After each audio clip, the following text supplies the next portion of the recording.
آج انشاءاللہ ہمارا یہ 2019 کا آخری درس ہوگا. اگلے سنڈے کو 2020 سٹارٹ ہو چکی ہوگی. اعوذ باللہ من الشیطان الرجیم. بسم اللہ الرحمن الرحیم. یا ایہا الناس اعبدوا ربکم الذی خلقکم والذین من قبلکم لعلکم تتقون. میرے بھائیو، اس سے پہلے جو 20 آیات گزری ہیں ان میں اللہ تبارک و تعالیٰ نے انسانیت میں جو 3 گروہ ہیں، نمبر 1 اہل ایمان، نمبر 2 وہ لوگ جو جان بوجھ کے کفر اختیار کرتے ہیں، اور نمبر 3 منافقین، ان کا ذکر کیا تھا. اب یہ پوری وہ تمہید کے بعد اس رکوع کے اندر آیت نمبر 21 سے آن ورڈ آیت نمبر 29 تک یہ مسلسل، اب یہ جو 9 آیات ہیں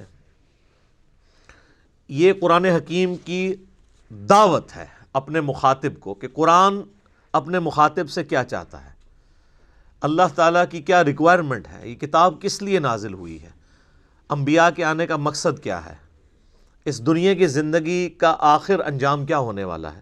یعنی پوری کی پوری جو ایک ڈاکٹرن ہے دین کی، وہ اس ایک رکوع کے اندر 9 آیات کے اندر بڑی زوردار طریقے سے بنیادی جو باتیں جو انسانوں کے علم میں ہوتی ہیں اس کی بنیاد کے اوپر بیان ہوئی ہیں. اسی لیے آپ دیکھیں اس کا خطاب، اگرچہ یہ صورت تو مدنی ہے اور مدنی صورتوں کا اسلوب زیادہ تر یا ایھا الذین آمنوا کے ساتھ ہوتا ہے، لیکن چونکہ یہ پوری انسانیت کو دعوت دی جا رہی ہے، اس لیے ان آیات کا جو سٹارٹ ہے وہ پوری انسانیت کو مخاطب کر کے ہے. یا ایھا الناس، اے پوری انسانیت، اے لوگو، اعبدوا ربکم، عبادت کرو اس رب کی، الذی خلقکم، جس نے تمہیں پیدا کیا، والذین من قبلکم، اور جو تم سے پہلے لوگ گزر چکے یا جو اگلے لوگ گزر چکے ان کو بھی اسی نے پیدا کیا، لعلکم تتقون، تاکہ تم ڈر سکو، پرہیزگار بن سکو. سارے انبیاء کی دعوت کا مقصد، ساری الہامی کتابیں نازل ہونے کا ایک ہی مقصد ہے کہ عبادت اس رب کی کرنی ہے. اللہ کو ماننا کافی نہیں ہے بلکہ اللہ کی بھی ماننی ہے. اسی لیے یہاں یہ بات نہیں آ رہی کہ اس اللہ کو مانو، بلکہ کہا جا رہا ہے اس اللہ کی عبادت بھی کرو. جس طرح سورہ النحل میں آتا ہے نا، آیت نمبر 36 میں، وَلَقَدْ بَعَثْنَا فِي كُلِّ أُمَّةٍ رَسُولًا أَنِ اعْبُدُوا اللَّهَ وَاجْتَنِبُوا الطَّاغُوتَ، اور بے شک ہر امت میں ہم نے کوئی نہ کوئی رسول مبعوث کیا ایک ہی بنیادی دعوت کے ساتھ کہ عبادت کرو اللہ کی، اور اللہ کے جو مخالفت پہ کھڑے ہوئے لوگ ہیں ان کو طاغوت کہا گیا، چاہے وہ جنوں میں سے ہیں یا انسانوں میں سے ہیں، ان کی آپ نے مخالفت کرنی ہے. یہ ساری الہامی کتابوں کی دعوت کا خلاصہ، تمام انبیاء کی دعوت کا خلاصہ ایک اللہ کی عبادت ہے. عبادت کہتے ہیں ٹوٹل اوبیڈینس کو، یعنی صرف اللہ کو ماننا کافی نہیں بلکہ اللہ کا مکمل تابع فرمان بننا ہے.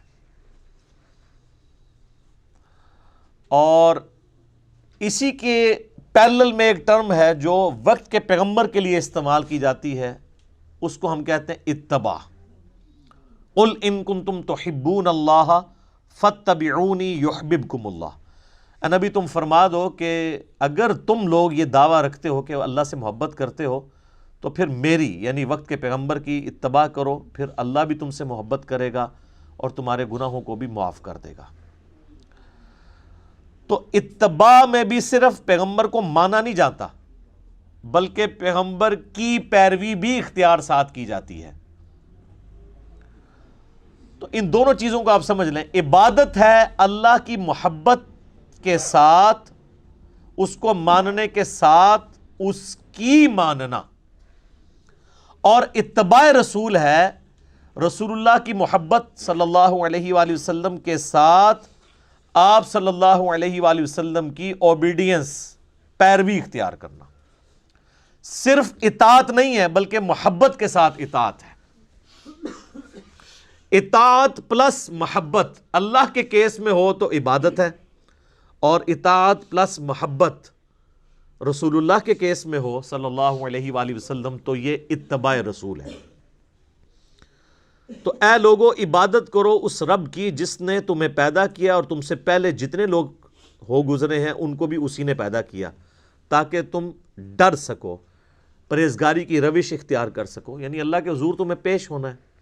یہ وہ بنیادی بات ہے جو کسی بھی انسان کو دعوت دینے کے لیے پہلی چیز ہی یہی ہونی چاہیے توحید کے اعتبار سے، کہ اس اللہ کو مانو اور اس اللہ کی مانو جس نے تمہیں پیدا کیا۔ سورہ طور میں بھی آتا ہے نا کہ کیا یہ لوگ بغیر کسی کے بنائے پیدا ہو گئے ہیں یا انہوں نے اپنے آپ کو خود پیدا کیا ہے؟ ہائے ہائے ہائے، دو ہی پاسبلٹیز ہو سکتی ہیں نا، یا انسان اپنا کریٹر خود ہو یا اس کو کسی نے پیدا نہ کیا ہو۔ تو یہ تو کیس کوئی نہیں ہے کہ کسی نے پیدا نہیں کیا۔ اس کی وجہ یہ ہے کہ پیدا ہونا ہماری نگاہوں کے سامنے ہے، ہمارے ماں باپ نے ہمیں پیدا ہوتے ہوئے دیکھا ہے اور ہمارے ماں باپ کو ان کے ماں باپ نے پیدا ہوتے ہوئے دیکھا ہے، تو کریشن تو ہوئی بھی ہے۔ تو کیا ہماری پیدائش جو ہے وہ ہمارے ماں باپ ذریعہ ضرور بنے ہیں لیکن ان کو تو نہیں پتہ کیسے پیدائش ہوئی ہے؟ وہ اللہ ہی ہے جو پرفیکشن کے ساتھ مخلوقات کو بناتا ہے، ان کو تو بالکل پتہ نہیں ہوتا۔ مخلوق جو پیدا ہو چکی ہے اسے خود اپنے بارے میں نہیں پتا کہ اس کے اندر کیا کچھ چل رہا ہے، سوچ بھی نہیں سکتا۔ آج اگر سائنس ہمیں یہ باتیں ٹروتھ ریویل نہ کرتی اس کائنات کے بڑے بڑے حقائق، تو ہم کبھی امیجن بھی نہیں کر سکتے تھے کہ کتنی یہ کمپلیکس کریشن ہے، کوئی بھی زندہ چیز ہے۔ اس پہ تو گھنٹوں بولا جا سکتا ہے۔ انسان کے جسم میں جو ایک خلیہ ہے نا، اس خلیے کو بنانے کے لیے نیو یارک سٹی جتنی جگہ چاہیے، جتنے سسٹم اس میں اللہ نے رکھ دیے۔ اور انسان کے جسم میں یہ ایک خلیہ نہیں ہے، 100 بھی نہیں ہے، 1000 بھی نہیں ہے، لاکھ بھی نہیں ہے، کروڑ بھی نہیں ہے، ارب بھی نہیں ہے، 100 ٹریلین سیلز ہر انسان کے جسم کے اندر موجود ہیں۔ 100 ٹریلین، 1 ٹریلین 1000 ارب کے برابر ہوتا ہے۔ 100,000 ارب خلیے ہر انسان کے جسم میں، اور ان سارے خلیوں تک آکسیجن بھی پہنچتی ہے اور یہ زندہ ہے۔ ان کی ڈویژن ڈسٹرب ہو جائے تو کینسر ہے، یہ خلیے مر جائیں اور نئے اس کی جگہ پیدا نہ ہو تب بھی وہ ڈیڈ ہو جائے گا باڈی کا وہ حصہ۔ اور سائنٹسٹ کہتے ہیں کہ اتنا بڑا فگر ہے کہ اگر انگلینڈ جیسے 30 ملک ہوں اور 30 کے 30 ملک صرف درختوں سے پر ہوں اور کوئی چیز وہاں نہ اگی بھی ہو، تو ان درختوں کے جتنے پتے ہوں گے نا یہ 100 ٹریلین ہے۔ 100,000 ارب، 1 ارب نہیں مان، 1 ارب گننے کے لیے آپ کو 25 سے 30 سال چاہیے، 24 گھنٹے بھی اگر آپ گنتی گنتے رہیں۔ کوئی شخص بہت بھی تیز گن لے گا، 24 گھنٹے میں تو 86,400 سیکنڈ ہے، تو 1,00,000 دفعہ بھی مشکل سے گن پائے گا وہ۔ تو 1 ارب، اور کدھر پھر 1000 ارب، پھر 100,000 ارب، ان امیجنیبل ہے، کیلکولیٹر فیل ہو جاتے ہیں۔ تو یہ سارے کے سارے جو خلیے ہیں ان کو کریٹ کیا ہے کریٹر نے، پھر خالی اس طرح کریٹ نہیں کیا، مینیجیبل فارم میں ہے۔ یہ خلیوں نے کیا خود ڈیسائیڈ کیا تھا کہ ان خلیوں نے مل کے آنکھ بننا ہے، ان خلیوں نے مل کے دل بننا ہے؟ آرگنائز ہوئے نا، اور پھر سارے خلیے آرگنائز ہو کے ایک کامن فنکشن پرفارم کر رہے ہیں۔ دل کا فنکشن گردے نہیں پرفارم کر سکتے، گردوں کا فنکشن آنکھیں نہیں پرفارم کر سکتی، آنکھوں کا فنکشن جو ہے وہ ہاتھ نہیں پرفارم کر سکتے۔ انسان کو تو پتہ ہی نہیں اس کے اندر کیا کچھ ہے۔ تو یہ بنیادی بات ہے کہ اس اللہ کی عبادت کرو جس نے تمہیں پیدا کیا ہے، اور جتنے اگلے بھی گزرے ہیں ان کو بھی اسی نے پیدا کیا ہے۔ اس سے ڈر جاؤ، اس اللہ سے ڈر جاؤ جس نے تمہیں تمہاری مرضی کے بغیر پیدا کیا ہے۔ جو تمہیں تمہاری مرضی کے بغیر پیدا کرنے پر قادر ہے وہ تمہارے ساتھ کچھ بھی کرنے پر قادر ہے، اور اگر وہ تمہارے لیے کچھ ڈیسیژن کر لے گا پھر کوئی تمہیں بچا نہیں سکتا۔ یہ ہے اصل میں اس کا فارم۔ ڈر جاؤ، لعلکم تتقون، تاکہ تم ڈر سکو۔ الذی جعل لکم الارض فراشا، وہی اللہ ہے جس نے اس زمین کو تمہارے لیے بچھونا بنایا ہے، والسماء بناء، اور آسمان کو چھت بنایا ہے۔ اس حصے کے اوپر بھی گھنٹوں بولا جا سکتا ہے کہ یہ زمین جو بچھونا بنائی ہے، صرف اس کی ایک فزیکل پراپرٹی کو ڈسکس کیا جا رہا ہے کہ زمین کو رہنے کے قابل بنایا ہے۔ زمین میں ہر سیکنڈ میں 2 زلزلے آتے ہیں، ہر سیکنڈ میں، لیکن ان کا ایمپلیٹیوڈ جو ہے وہ بہت کم ہوتا ہے۔ اگر وہ بڑھ جائے تو زمین تباہ و برباد ہو جائے۔ اتنے زلزلوں والی زمین کو رہنے کے قابل بنایا ہے، اسے کنٹرول کیا، اور اس اعتبار سے بھی رہنے کے قابل بنایا ہے کہ وہاں پر ہر مخلوق کے لیے اس کی زندگی کا سامان رکھتی ہے، اور جو سب سے ضروری سامان تھا زندگی کے لیے وہ بالکل فری رکھا ہوا ہے۔ کون سی چیز؟ آکسیجن۔ پانی تو پھر بھی بندہ کچھ گھنٹے کچھ دن بھی نکال سکتا ہے، آکسیجن 1.5-2 منٹ سے زیادہ کوئی نہیں نکال سکتا، بالکل فری رکھا ہے۔ اور اس آکسیجن کی جو مقدار ہے اسے کنٹرول کیا ہوا ہے فضا کے اندر۔ ہائیڈروجن سے یا نائٹروجن سے وہ بڑھ جائے تب بھی ہماری ایگزسٹنس نہیں ہے، کم ہو جائے تب بھی ایگزسٹنس نہیں ہے۔ اور یہ تو صرف ایک فائن ٹیوننگ ہے، اس طرح کی ملینز آف فائن ٹیوننگز روئے ارض پہ ہیں۔ اسی لیے سائنٹسٹ کہتے ہیں کہ یہ میریکل پلانٹ بنایا گیا ہے اس قابل کہ یہاں پہ زندگی رہے، تو وہ کسی کے بنانے سے بنا ہے۔ اگر وہ کہتا ہے خود بخود بن گیا ہے تو پھر اس کو کوئی کاپی کر کے بنا کے بتا دے۔ جو چیز کاپی بھی نہ ہو سکتی ہو اس کے بارے میں کہنا کہ وہ خود بخود ہو گئی ہے، تو اس سے بڑی تو بے وقوفانہ سٹیٹمنٹ ہی نہیں ہو سکتی۔ جو کام کرنے سے نہ ہو سکے وہ خود بخود کیسے ہو سکتا ہے؟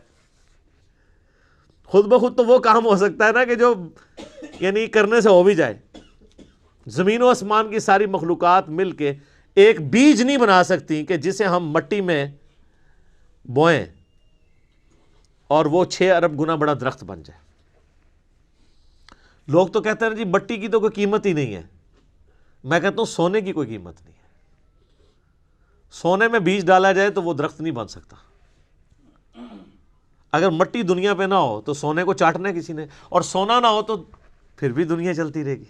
یہ مٹی جو اللہ نے رکھی ہے دیکھنے کو حقیر چیز ہے، لیکن اس میں ہم بیج بوتے ہیں، اور سر وہ بیج جب نکلتا ہے اور درخت بنتا ہے، اس درخت کا سائز، اس کے پھولوں کے لگنے کی ٹائمنگ، اس کا پھل میں کنورٹ ہونا، پھلوں کے پکنے کی ٹائمنگ، پتوں کی شیپس، ان کے سائز، پھر ایک ایک پتے تک پانی کا پہنچنا زمین سے، یہ تو انسان پریشان ہو جاتا ہے۔ ایک درخت تو بہت بڑی بات ہے، ایک بیج نہیں کوئی بنا سکتا، اور کوئی یہ کہ خود بخود بن گیا، تو اس سے بڑی بے وقوفی کسی کی کیا ہو سکتی ہے؟ دنیا کا کوئی بے وقوف انسان بھی ایک بال پوائنٹ کے لیے ماننے کے لیے تیار نہیں خود بخود بن جائے، کیونکہ یہ ایک مینیجیبل چیز ہے، الٹپ نہیں ہے، ایٹ رینڈم نہیں ہے۔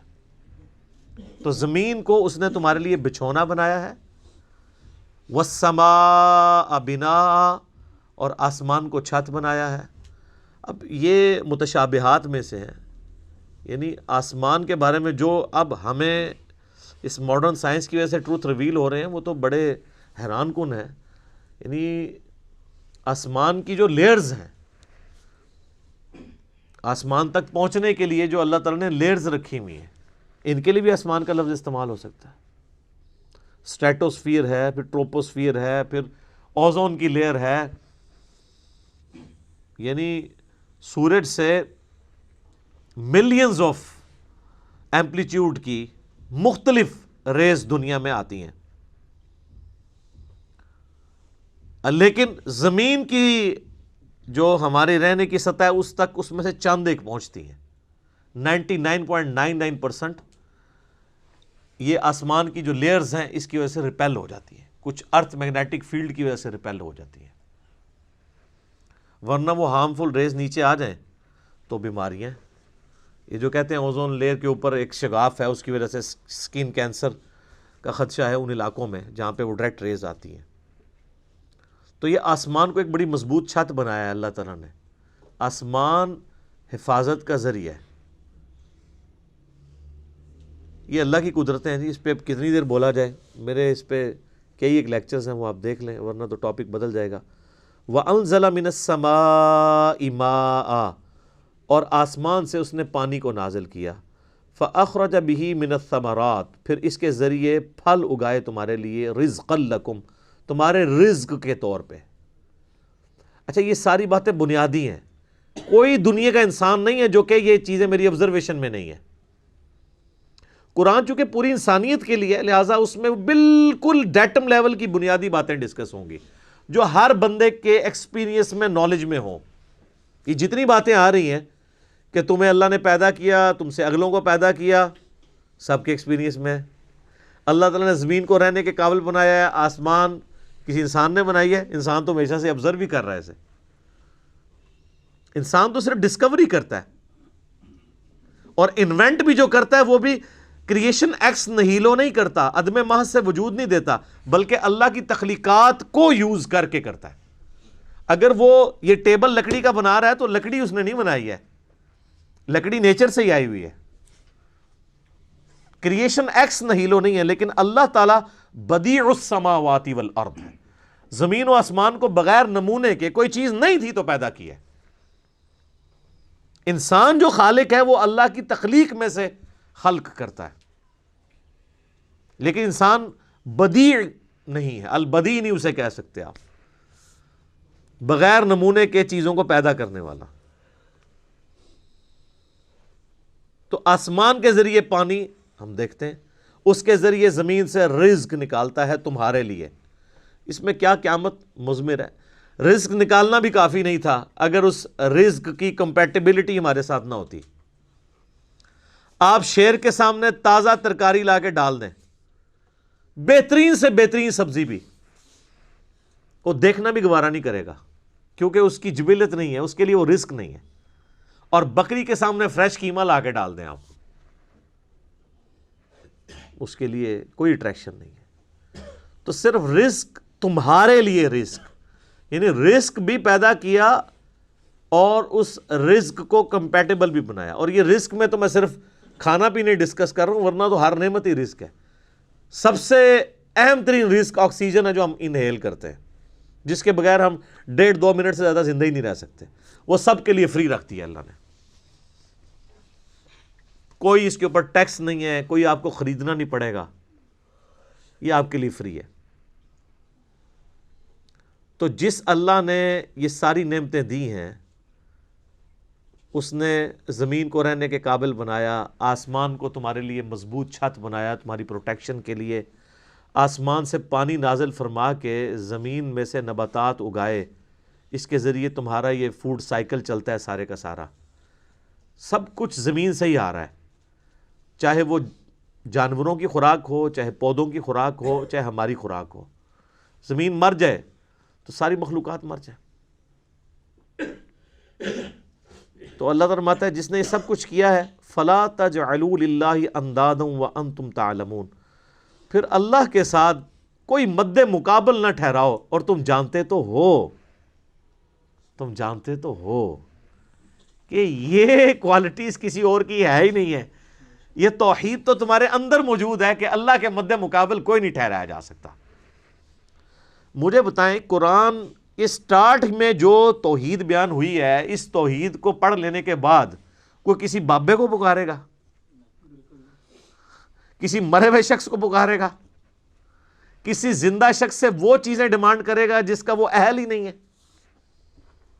امپاسبل ہے. کتنی بنیادی بات ہے. بس یہ ساری نعمتوں کے عوض میں تم سے ایک بات مانگ رہا ہوں، فَلَا تَجْعَلُوا لِلَّهِ أَنْدَادًا، پس مت بناؤ اللہ کے ساتھ کسی اور کو مد مقابل ند کے طور پہ. وَأَنْتُمْ تَعْلَمُونَ، اور تم جانتے تو ہو کہ کوئی ہے ہی نہیں ایسا کہ جسے بنایا جائے مد مقابل.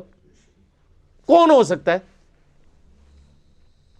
یہی ند کا لفظ ہے جو حدیث کے اندر آیا ہے، جو الادب المفرد میں صحیح سند کے ساتھ ہے، اور مسند امام احمد میں بھی ہے. ایک صحابی نے اللہ کے نبی علیہ السلام کے سامنے کہہ دیا، یا رسول اللہ ما شاء اللہ و شئت، جو اللہ چاہے اور جو آپ چاہیں. آپ فرمایا اجعلتنی للہ ندا، یہ وہی الفاظ ہے، کیا تو نے مجھے اللہ کے مد مقابل کھڑا کر دیا ہے؟ قل بل ما شاء اللہ وحدہ، بلکہ کہہ جو اکیلا اللہ چاہے. اچھا اس نے آگے سے نہیں آرگومنٹ کیا کہ یا رسول اللہ میں آپ کو اللہ کا بندہ ہی مان رہا ہوں، اللہ کا رسول ہی مان رہا ہوں، میں نے آپ کو کوئی اللہ مان کے نہیں کہا، میں نے آپ کو کوئی مستقل بذات نہیں مانا، میں نے آپ کو جو ہے وہ عطائی مان کے ہی بات کی ہے، ذاتی مان کے بات نہیں کی. یہ ساری کہانیاں جڑی مولویوں نے پڑھائیاں نے اس زمانے نہیں سنونیاں. تو یہی ند کا لفظ وہاں پہ بھی استعمال ہوا ہے، اللہ کے ساتھ ند نہ ٹھہراؤ. وَإِن كُنتُمْ فِي رَيْبٍ مِّمَّا نَزَّلْنَا عَلَىٰ عَبْدِنَا، اور اگر تمہیں یہ شک ہو، کوئی شک ہو اس چیز کے بارے میں جو ہم نے اپنے بندے پر نازل کی ہے، یعنی قرآن. یہ قرآن جو اللہ کی کتاب ہے، جو نبی علیہ السلام کا واحد معجزہ ہے، جس کی بنیاد پہ دعوی نبوت ہے، اس کے بارے میں اگر تمہیں کوئی شک ہو کہ یہ کتاب انہوں نے خود گھڑ لی ہے یا یہ کتاب اللہ کی طرف سے نہیں ہے، کوئی انسانی کوشش ہے، فَأْتُوا بِسُورَةٍ مِّن مِّثْلِهِ، تو تم بھی کوئی اس سے ملتی جلتی ایک صورت ہی بنا کے لے آؤ. وَادْعُوا شُهَدَاءَكُم مِّن دُونِ اللَّهِ، اور بلا لو مدد کے لیے اپنے جتنے حمایتی ہیں اللہ کے سوا. ان کنتم صادقین، اگر تم سچے ہو. اللہ کے سوا جتنوں کو بلانا ہے تم بلا لو. جنوں، بلکہ سورہ بنی اسرائیل میں تو آتا ہے کہ سارے جنوں انس بھی مل کے اگر اس طرح کی کوئی کتاب بنانا چاہیں تو کتاب نہیں بنا سکیں گے. اچھا یہ قرآن حکیم میں مختلف جگہ مختلف یعنی چیلنجز آئے ہیں.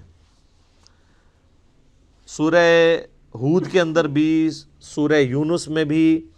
سورہ ہود کے اندر تو 10 صورتوں کا ذکر ہے کہ 10 صورتیں بنا کے لے آؤ اگر بنا سکتے ہو.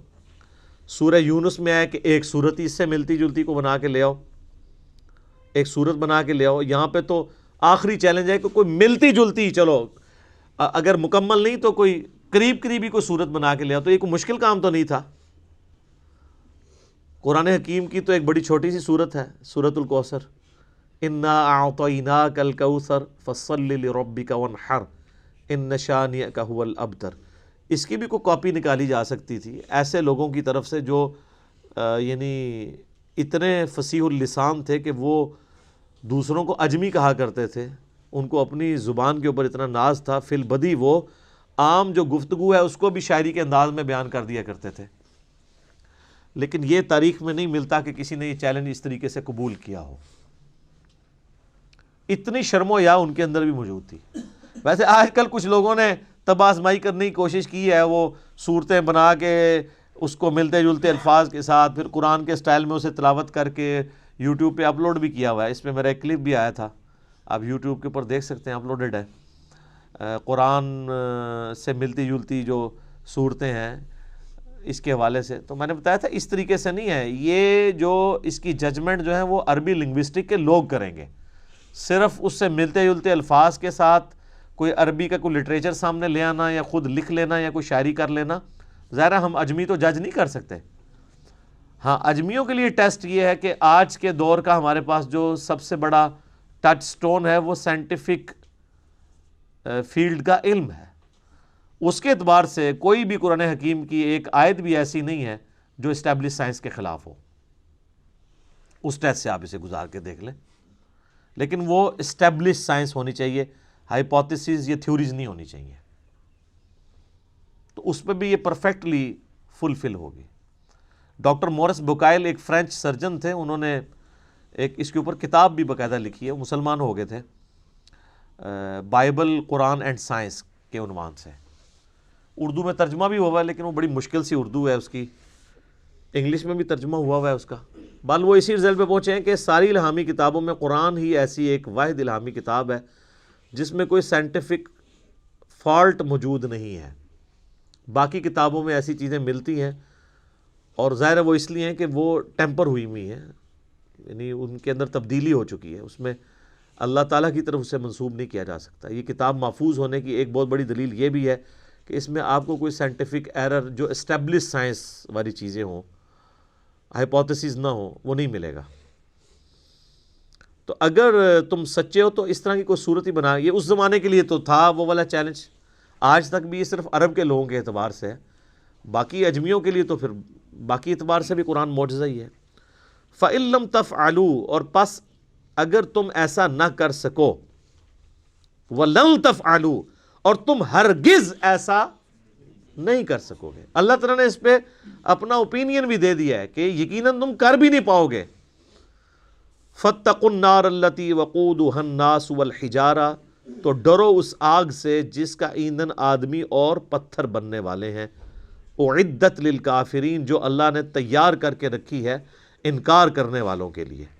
اچھا, یہ کافرون کا ترجمہ یا مسلمون کا ترجمہ جو ہے نا, وہ ہم عموماً تو کر رہے ہوتے ہیں مسلمان اور کافر. اصل جو ترجمہ ہے نا مؤمنون کا یا مسلمون کا, سر تسلیم خم کرنے والے, بات ماننے والے, اور کافر وہ ہیں جو بات نہیں ماننے والے. کوئی مسلمان بھی کافر ہو سکتا ہے, اور کوئی کافر بھی مسلمان ہو سکتا ہے کہ کوئی صحیح بات مان لے. وہ ایک تو وہ ٹرم والا ایمان ہے نا جو ہم ایز اے اصطلاح استعمال کرتے ہیں, جو کلمہ پڑھ لے اور وہ 5 بنیادی چیزوں پہ چلے. لفظی ترجمہ یہ ہے کہ نہ ماننے والوں کے لیے, انکار کرنے والوں کے لیے, کفر کہتے ہیں انکار کرنے کو, نہ شکری کرنے کو, اللہ تعالیٰ نے آگ تیار کر رکھی ہے جس کا ایندھن آدمی, انسان اور پتھر ہے. اللہم اجرنا من النار, اللہم اجرنا من النار, اللہم اجرنا من النار. صحیح مسلم میں حدیث ہے, نبی علیہ السلام ایون نماز میں بھی جب کبھی آیات آتی تھیں جہنم سے ریلیٹڈ, تو آپ علیہ السلام اللہ سے جہنم کے اگینسٹ اللہ تعالیٰ کی پناہ طلب کیا کرتے تھے, اور جب جنت کی آیات آتی تھی تو اللہ تعالیٰ سے جنت کا سوال کیا کرتے تھے. یہ سنت ہے. اچھا, یہ جو آیا کہ پتھر بھی ایندھن بنیں گے, تو یہ پتھر کو کوئی عذاب نہیں ہو رہا ہوگا, بلکہ ان کی حضرت میں اضافے کے لیے ہوگا. اس کا ڈیٹیل ذکر سورۃ الانبیاء میں آئے گا. اللہ تعالیٰ فرماتا ہے کہ ہم کافروں کو بھی اور جن معبودوں کو یہ پوج رہے ہیں ان کو بھی دوزخ میں ڈالیں گے. اور پھر اللہ تعالیٰ فرماتا ہے کہ اگر یہ ان کے معبود ہوتے تو دوزخ میں ان کے ساتھ تو نہ ہوتے. پھر کافروں نے اس کا بھی ٹھٹھا کیا. انہوں نے کہا اچھا, اس کا تو مطلب ہے پھر عیسیٰ ابن مریم کو بھی دوزخ میں ڈالا جائے گا, کیونکہ عیسیٰ ابن مریم کی بھی لوگوں نے پوجا کی ہے. پھر اللہ تعالیٰ نے اس کا بھی جواب دیا, ریپلائی ٹو کے بغیر کام چلتا نہیں ہے نا, وسوسے اتنے ہیں. ریپلائی ٹو کے کلپ تو بنیں گے. وہ پھر سورہ الزخرف میں آیا, اللہ تعالیٰ میں یہ عیسیٰ کی مثال جو تم سے بیان کی ہے نا انہوں نے, تو یہ صرف جو ہے نا وہ حجت بازی کے لیے. پتہ ان کو بھی ہے کہ عیسیٰ ابن مریم کیوں دوزخ میں جائیں گے, وہ تو خود امام موحدین تھے اپنے وقت میں, توحید کے دائی تھے. قصور تو ان لوگوں کا ہے جنہوں نے عیسیٰ ابن مریم کے بارے میں ڈیوینٹی کلیم کی ہے, نہ کہ عیسیٰ ابن مریم. پھر انہوں نے کہا وہ تو ہمارے بندے خاص ہیں اور وہ تو قیامت کی نشانی میں سے ہیں. تو یہ جو بت, وہ پتھر جن کے بت تراشے گئے, ان کو اللہ تعالیٰ دوزخ میں اس لیے ڈالے گا تاکہ کافروں کی حسرت میں اضافہ ہو کہ یار ان کو ہم پوجتے رہے, یہ بھی ہمارے ساتھ ہیں. اس کا یہ مطلب نہیں ہے کہ وہ ان پتھروں کو عذاب ہو رہا ہوگا, بلکہ وہ پتھر تو الٹا ان کے لیے خود عذاب بن جائیں گے, کیونکہ جب پتھر گرم ہوں گے تو وہ تو گرمائی زیادہ فیل ہوگی. پتھر بھی لوگ گرم کر کے ان سے بھی ہیٹ حاصل کرتے ہیں نا, وہ تو ان کے لیے ہوگا. اب دوزخ کے اوپر 19 فرشتے ہیں, تو فرشتوں کو عذاب تو نہیں ہو رہا ہوگا, وہ تو مامور ہیں دوزخیوں کو مارنے پیٹنے کے لیے. اللہ تعالیٰ تو اس بات پہ قادر ہے کہ ایک ہی فریم آف ریفرنس میں مختلف لوگوں کے اوپر مختلف حالت طاری کر دے. یہ تو ہم نے دنیا میں ایکسپیرینس کیا ہے. آپ میں سے اگر کسی کو ملیریا ہوا ہو سخت گرمیوں میں, تو اسے تو 2 رضائیاں بھی اڑا دی جائیں تو اس کی ٹھنڈ نہیں ختم ہوتی.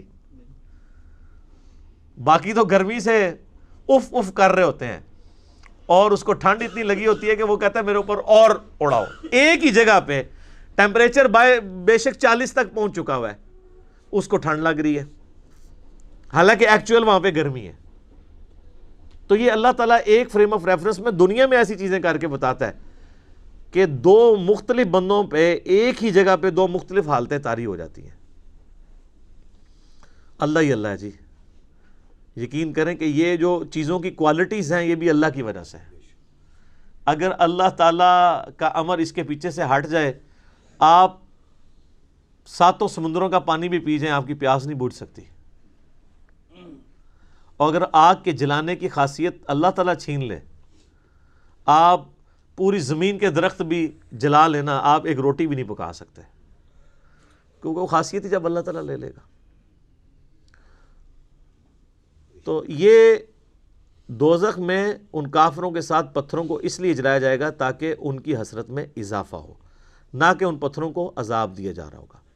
اب سائملٹینیس کنٹراسٹ بھی آ رہا ہے جی، وَبَشِّرِ الَّذِينَ آمَنُوا وَعَمِلُوا الصَّالِحَاتِ، اور اے نبی علیہ السلام آپ خوشخبری دے دیجئے ان لوگوں کو کہ جو بات مان لیتے ہیں، یعنی ایمان لے آتے ہیں اور نیک اعمال اختیار کر لیتے ہیں، أَنَّ لَهُمْ جَنَّاتٍ تَجْرِي مِن تَحْتِهَا الْأَنْهَارُ، کہ ان کے لیے باغات ہیں جن کے نیچے نہریں بہتی ہوں گی، کلما رزقوا، جب کبھی بھی انہیں رزق دیا جائے گا اس جنت میں، منہا ان باغوں میں سے، من ثمرۃ الرزق، کوئی پھل رزق کی شکل میں ان کو جب پیش کیا جائے گا، اہل جنت کو جنت میں جب کوئی فروٹ دیا جائے گا، قالوا هذا الذي رزقنا من قبل، وہ کہیں گے یہ تو وہی ہے جو ہمیں اس سے پہلے دنیا میں بھی دیا جاتا تھا، وَأُتُوا بِهِ مُتَشَابِهًا، حالانکہ وہ ان کو اس سے ملتا جلتا فروٹ دیا جا رہا ہوگا،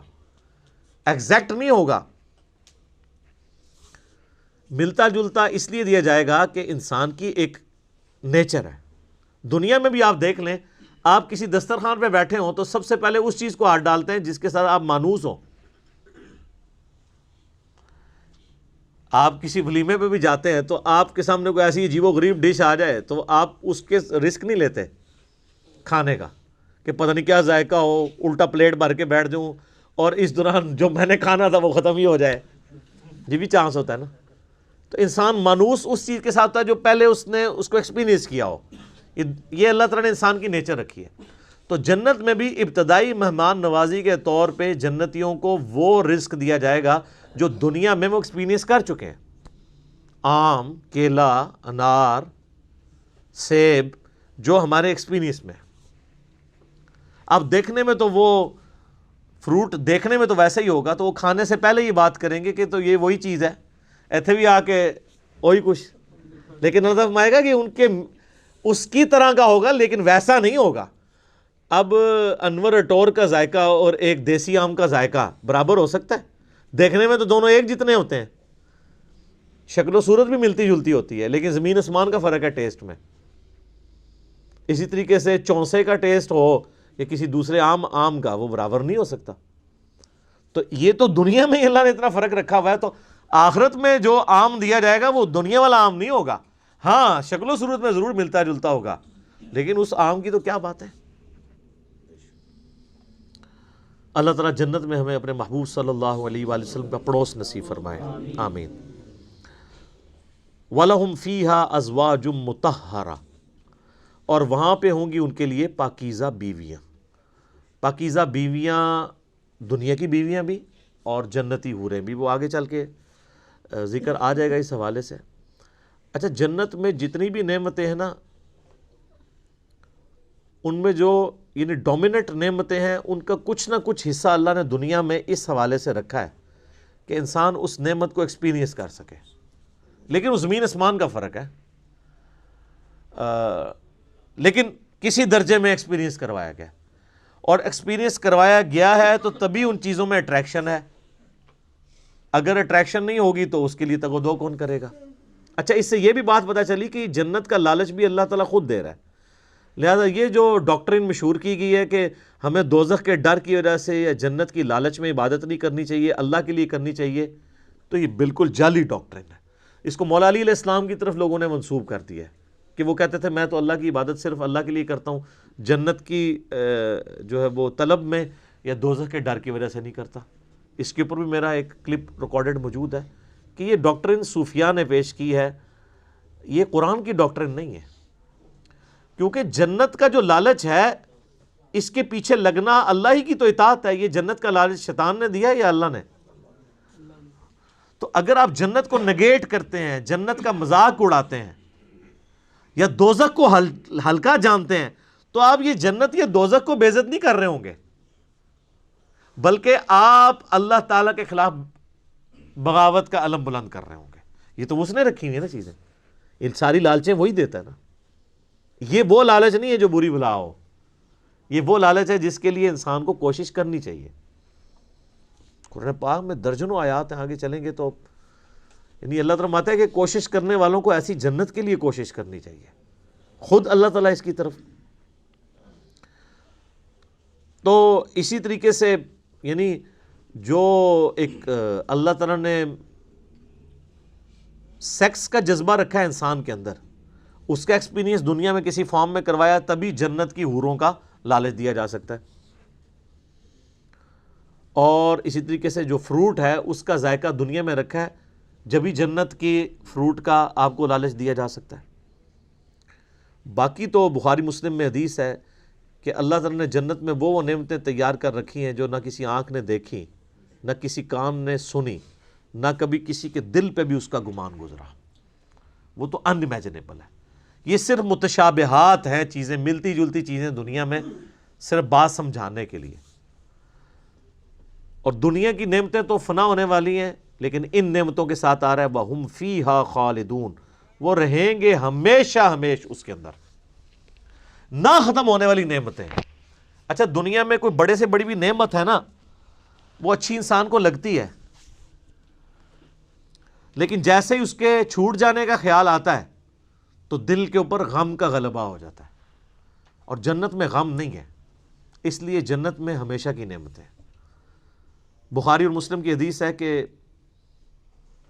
میدان محشر میں لا کے مینڈے کی شکل میں موت کو قتل کیا جائے گا، اور جب بلایا جائے گا تو باقاعدہ ایک یعنی ندا کی جائے گی، جہنمی جو ہیں جہنم کے کنارے پہ آ جائیں گے، اس خوشی کی وجہ سے کہ شاید ہمارے نکلنے کے لیے کوئی اب سبب ہونے لگا ہے، اور جنتی جنت کے کنارے پہ آئیں گے اس ڈر کے ساتھ کہ ہمیں کہیں جنت سے نہ نکال دیا جائے۔ تو پھر اللہ تعالیٰ موت کو مینڈے کی شکل میں لا کے وہاں پہ ذبح کرے گا، اور پھر کہا جائے گا کہ جنتیوں کے لیے خوشخبری ہے کہ انہیں کبھی موت نہیں آئے گی، اور دوسری طرف جہنمیوں کے لیے ہمیشہ کا غم ہے کہ ان کو بھی موت نہیں آئے گی۔ تو قرآن میں آتا ہے سورہ فرقان میں، آج ایک موت نہیں کئی موتیں مانگو، موت نہیں تمہیں آئے گی، ہزاروں موتیں مانگو، موت نہیں آنے کی، کیونکہ موت آ جائے تو پھر تکلیف ختم ہو جائے، لیکن وہاں پہ موت نہیں آئے گی۔ اللہم اجرنا من النار، اللہم اجرنا من النار، اللہم اجرنا من النار، آمین۔ اللہم من احییتہ منا فاحیہ علی الاسلام، ومن توفیتہ منا فتوفہ علی الایمان، آمین۔ صحیح مسلم میں ایک حدیث ہے کہ جب جنتی جنت میں داخل ہونے لگیں گے تو ان کو ایک ندا کی جائے گی، جاتے ہی خوشخبری ملے گی، تمہارے لیے مبارک ہے، آج کے بعد تمہیں کبھی موت نہیں آئے گی، تم ہمیشہ زندہ رہو گے، آج کے بعد تمہیں کبھی بدحالی نہیں آئے گی، تم ہمیشہ خوشحال رہو گے، آج کے بعد تمہیں کبھی بڑھاپا نہیں آئے گا، تم ہمیشہ جوان ہی رہو گے، اور آج کے بعد اللہ تم سے کبھی ناراض نہیں ہوگا، ہمیشہ راضی رہے گا۔ یعنی دنیا میں تو سب سے بڑی اہل ایمان کے لیے ٹینشن ہی یہی ہے نا کہ میں نے یہ کیا تو ناراض نہ ہو جائے۔ جنت وہ جگہ ہے جہاں کچھ بھی کر لیں اللہ ناراض نہیں ہوگا، ہر وہ چیز جو دنیا میں بھی جرم تھی وہاں جا کے وہ جرم نہیں رہے گی۔ دنیا میں مرد کے لیے سونا پہننا حرام ہے، اور جنت میں سونے کے کنگن پہنائے جائیں گے، ریشم کا لباس پہنایا جائے گا۔ قرآن پاک میں آتا ہے، بخاری مسلم میں درجنوں احادیث ہیں، جسے شوق ہو تو مشکات المصابیح کی 3 جلد میں جنت والا چیپٹر پڑھ لیں تو آپ کو اندازہ ہوگا کہ جنت میں اللہ تعالیٰ نے کیا کچھ رکھا ہے انسان کے لیے۔ لیکن یہ بات اپنی جگہ ہے، ایک حقیقت ہے کہ جنت پہنچنا بڑا مشکل ہے، یہ سب سے بڑا المیہ ہے۔ یہ تو بابوں نے آپ کو ایک خدا کا تعارف کروایا نا کہ جنت تو اپنی جیب ہی ہے، کتابیں یہ نہیں بتاتی، کتابیں کچھ اور ہی بتاتی ہیں۔ صحیح مسلم میں حدیث ہے کہ اللہ تعالیٰ نے جنت کو ناگوار چیزوں سے ڈھانپ رکھا ہے، یعنی جنت تک پہنچنے کے لیے کئی ناگوار چیزوں سے آپ کو گزرنا پڑے گا، پھر جنت آئے گی۔ اور جہنم کو اللہ تعالیٰ نے خوشنما چیزوں سے ڈھانپ رکھا ہے، یعنی ہر اٹریکٹ فل چیز دوزخ کی طرف لے کے چلی جائے گی۔ ناگواری تو ہے نا، یعنی روزانہ 5 وقت نماز پڑھنا دنیاوی طور پہ ایک تردد تو ہے، سردیوں میں وضو کرنا ایک تردد تو ہے، گرمیوں کے روزے رکھنا ایک تردد تو ہے، حلال اور حرام کا فرق کرنا ایک تردد تو ہے، اور دوسری طرف آپ جو اپنی مرضی کے مطابق کوئی بھی کام کرتے جائیں وہ سیدھا آپ کو دوزخ کی طرف لے جائے گا، جو آپ اپنی مرضی سے کریں گے، اور جو اللہ کی مرضی سے کرنا پڑتا ہے اس میں تردد تو ہے، ظاہر وہ نفس کے خلاف ہے۔ تو یہ مسلم شریف کی حدیث کمال حدیث ہے کہ جنت ناگوار چیزوں سے ڈھانپی ہوئی ہے اور جہنم خوشنما چیزوں سے۔ اس کی ایکسپلینیشن جامع ترمذی میں، سنن ابی داؤد میں، سنن نسائی اور ابن ماجہ میں ہے کہ جب اللہ تعالیٰ نے جنت کو پیدا کیا تو حضرت جبرائیل علیہ السلام سے کہا کہ جائیں جنت کو جا کے وزٹ کریں کہ میں نے کیسی رہنے کی جگہ بنائی ہے۔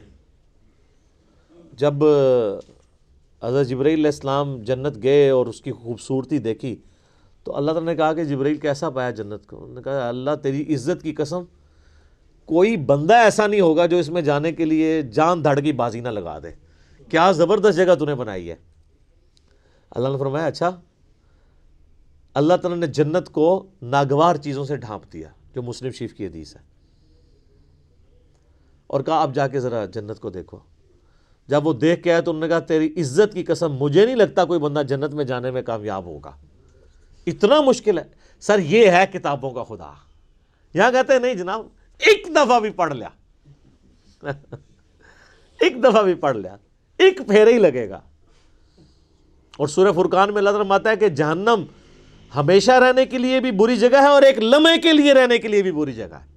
آپ لاکھ کہتے رہیں کہ پھیرا لگے گا، اچھا یہ پھیرا بھی اس لیے ہم کہتے ہیں کہ ہم نے کبھی اس پھیرے کو امیجن نہیں کیا، آپ کو ادھر بیٹھے بیٹھے امیجن کروا دیتے ہیں۔ اگر کسی شخص کو یہ کہا جائے کہ ایک فجر کی نماز چھوڑنے پہ آپ کو فجر سے ظہر تک ایک ایسے کمرے میں وقت گزارنا پڑے گا جو 10 بائی 10 فٹ کا ہوگا، اس میں 100 کوبرا سانپ ہوں گے، 100 بچھو ہوں گے، 100 اژدہے ہوں گے، لیکن صرف فجر سے ظہر تک بس، تو کوئی امیجن بھی کر سکتا ہے اس کو؟ وہ ان سانپوں کو تو آپ مار بھی سکتے ہیں، تو جہنم کے سانپ کے بارے میں کوئی سوچ بھی سکتا ہے؟ چونکہ ہم نے امیجن نہیں کیا ہوتا اس لیے ایک پھیرے کی بات کرتے ہیں۔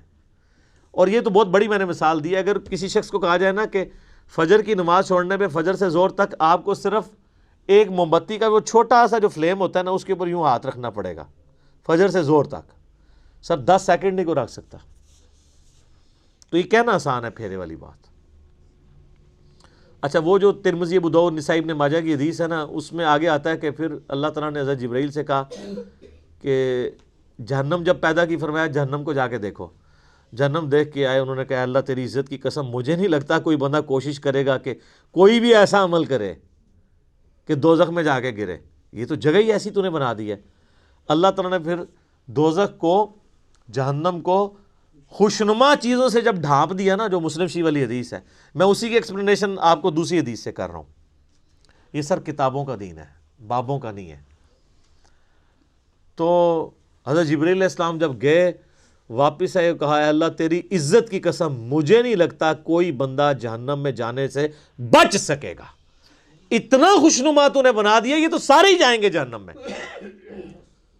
اور سر نظر بھی آ رہا ہے، نظر بھی آ رہا ہے، کیا دیندار، کیا بے دین، کیا مسلمان، کیا کافر، آپ کو بغاوت دیکھیں عروج پہ نظر آتی ہے۔ اور جو آپ کو دیندار نظر بھی آ رہے ہیں یہ بھی اللہ نے ہی پردے رکھے ہوئے ہیں، کچھ کے پردے تو ہمارے جیسے لوگوں کے سامنے کھل بھی جاتے ہیں اور ہم آپ کو کھول کھول کے بتاتے ہیں، پھر بھی نہیں آپ کا دماغ کھلا تو آخرت میں تو کھل ہی جانا ہے، اوہ یہ کیا ہوا۔ نہیں، بڑا سینسٹیو ایشو ہے میرے بھائی۔ تو یہ اللہ تعالیٰ نے جہنم اور دوزخ کا جو معاملہ رکھا ہے، یہ اگر یہ چیزیں نہ ہوتی تو کوئی بھی شخص اللہ تعالیٰ کو رسپانس نہ کرتا۔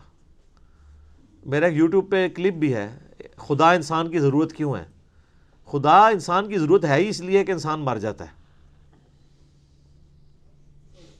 اگر انسان نے مرنا نہ ہو اور انسان کے اوپر کوئی مشکل وقت نہ آنا ہو، انسان کی ضرورت اللہ کبھی رہتا ہی نہیں ہے۔ یہ تکلیفیں اور موت، یہی تو ایک تلوار لٹک رہی ہے کہ یار میں نے مرنا ہے، کسی کو منہ دکھانا ہے جا کے۔ آپ ایک لمحے کے لیے امیجن کریں کہ اگر آپ نے مرنا نہ ہو اور آپ کو کبھی کوئی تکلیف نہ آئے، یہ دو چیزوں کی گارنٹی ہو، تو سر نماز کس نے پڑھنی ہے؟ تو یہ ساری دھمکیاں ختم ہو جائیں گی نا پھر دوزخ کی۔ تکلیف نہ آنے کا مطلب ہے کوئی کچھ نہیں کرے گا،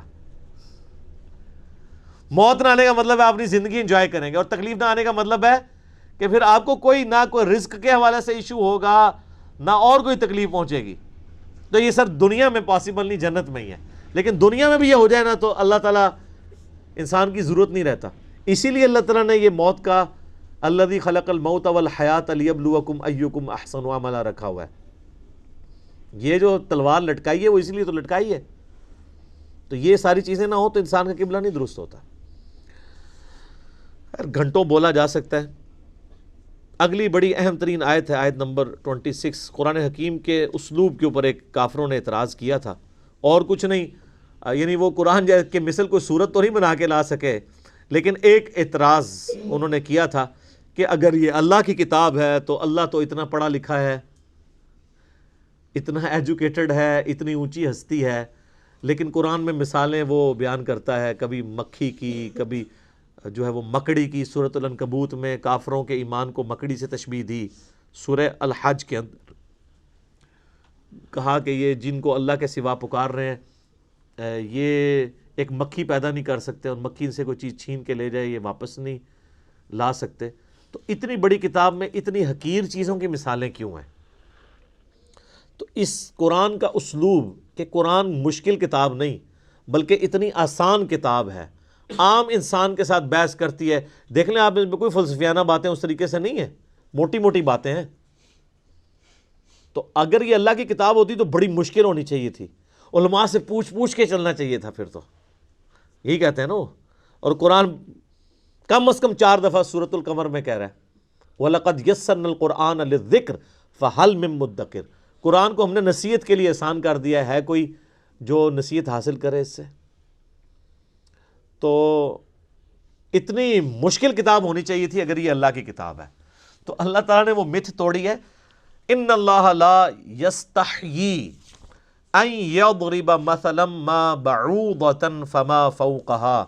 بے شک اللہ اس بات سے شرم محسوس نہیں کرتا کہ وہ مچھر کی مثال دے یا اس سے بھی کسی حقیر چیز کی۔ کیوں؟ اللہ کا مقصد کسی کے اوپر اپنا علمی روب ڈالنا نہیں ہے، اللہ کا مقصد بات سمجھانا ہے۔ اور بات سمجھانے والا شخص جو ہوتا ہے نا وہ کبھی مشکل الفاظ نہیں استعمال کرتا۔ لہٰذا آپ یہ علماء کی جب مشکل اردو اور ٹرمز سنتے ہیں نا، واللہ وہ اس نیت سے نہیں تقریر کر رہے ہوتے کہ انہوں نے عوام کو دین سمجھانا ہے، وہ یہ تقریر کر رہے ہوتے ہیں کہ میں اتنی مشکل ٹرمنالوجیز بول سکتا ہوں۔ اور پھر کہتے ہیں دیکھا جی وہ جی علامہ صاحب نے بڑے مشکل لفظ استعمال کیے۔ تو یہ علامہ صاحب نے اللہ کی سنت میں عمل نہیں کیا، اللہ کی اسی لیے تو پھر علماء کو چھوڑ گئی ہے نا پبلک۔ وہ کہتے ہیں ان کے پاس ہم 1 گھنٹہ بیٹھ کے سنتے ہیں، سمجھ نہیں آتی ہے، علی بھائی کے 5 منٹ کے کلپ میں اتنا کچھ سمجھ آ جاتا ہے۔ کیوں آتا ہے؟ عام فہم بات ہے۔ لیکن میں آپ کو مزے کی بات بتاؤں، یہ عام فہم بات کرنا یہ مشکل کام ہوتا ہے، مشکل باتیں کرنا آسان کام ہوتا ہے۔